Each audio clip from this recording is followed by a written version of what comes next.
सभी को राधे राधे। जैसा कि आप सभी जानते हैं, निर्जला एकादशी सभी एकादशियों में सबसे प्रमुख और फलदायी मानी गई है। इस सिर्फ एक एकादशी को करने का फल साल भर की 24 एकादशियों को करने के फल के बराबर ही मिलता है। पर निर्जला एकादशी पर कुछ कार्यों को करने की मनाही होती है और कुछ कार्यों को करने से आपको निर्जला एकादशी का पुण्य फल प्राप्त होता है।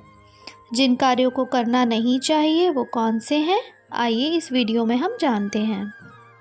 निर्जला एकादशी के दिन गलती से भी ना ही आपको बाल कटवाने चाहिए और ना ही नाखून।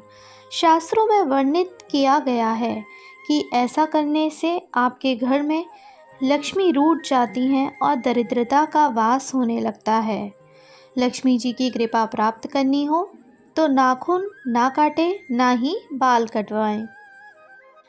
एकादशी वाले दिन चावल का सेवन वर्जित है।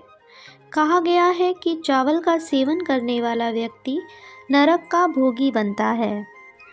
चावल को खाना इस दिन मांस को खाने के बराबर माना गया है, इसीलिए चावल का सेवन ना करें।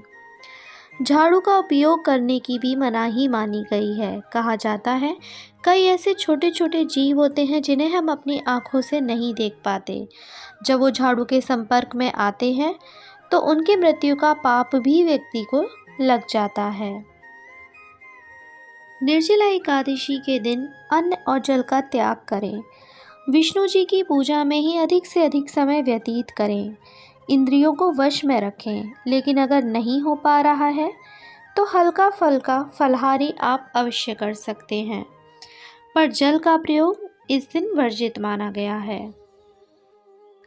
निर्जला एकादशी पर वाद विवाद ना करें, एक दूसरे को अपशब्द ना बोलें, इस कारण मन दूषित होता है। दूषित भक्ति से अगर आप पूजा करेंगे, दूषित भाव से अगर आप पूजा करेंगे तो वो भगवान आपको फल नहीं देंगे। इसीलिए इस दिन कोशिश करें कि क्रोध से दूर रहें। इस दिन भूलकर भी प्याज लहसुन का प्रयोग ना करें। तामसिक प्रवृत्ति के भोजन से दूर रहें। इनकी गंध से युक्त माना गया है, इनको अशुद्ध माना गया है, इसीलिए प्याज लहसुन का प्रयोग बिल्कुल भी ना करें। इन सब कामों के साथ ही कुछ कार्य ऐसे हैं जो निर्जला एकादशी पर करने पर आपको निर्जला एकादशी के व्रत का फल बहुत गुना बढ़कर मिल सकता है। वो काम कौन से हैं, आइए जानते हैं। निर्जला एकादशी पर सुबह स्नान करके स्वच्छ वस्त्रों को धारण कर लें। सूर्य और तुलसी को जल अवश्य अर्पित करें। विष्णु जी को तुलसी अति प्रिय होती है, इसीलिए तुलसी पूजा ज़रूर करें। सुबह व्रत का संकल्प लें। ओम नमो नारायणाय नमः मंत्र का 16 बार जाप अवश्य करें। उसके बाद विष्णु जी की पूजा और आरती करें।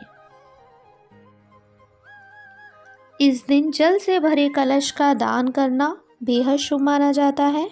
कहा जाता है जल कलश दान करने पर पूरे साल की एकादशियों का फल मिलता है। जल कलश के साथ ही आप पंखे का भी दान कर सकते हैं।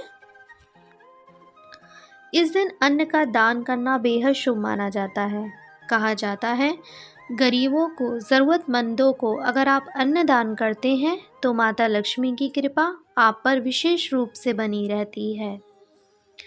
साथ ही एकादशी वाले दिन आप तुलसी जी का पूजा करना बिल्कुल ना भूलें। तुलसा जी पर शाम को दिया जलाएं, सुबह तुलसा जी पर जल अर्पित करें और विष्णु जी की पूजा करें। विष्णु जी की पूजा बिना तुलसी के हमेशा अधूरी मानी गई है। तुलसा जी पर जल अर्पित करने से और शाम को दिया जलाने से कहा जाता है घर में नकारात्मक शक्तियाँ नहीं आती हैं, लक्ष्मी जी का वास होता है। इस प्रकार आप इन सभी कार्यों को करके भगवान विष्णु जी की पूर्ण कृपा प्राप्त कर सकते हैं। विष्णु जी की पूर्ण कृपा आप पर बनी रहे। एकादशी का व्रत करें और अच्छे से विधि विधान के साथ पूजा करें। इसी कामना के साथ इस वीडियो को हम यहीं समाप्त करते हैं। ऐसी ही और जानकारियाँ प्राप्त करने के लिए आप हमारे भक्ति मार्ग चैनल को लाइक और सब्सक्राइब करना बिल्कुल ना भूलें।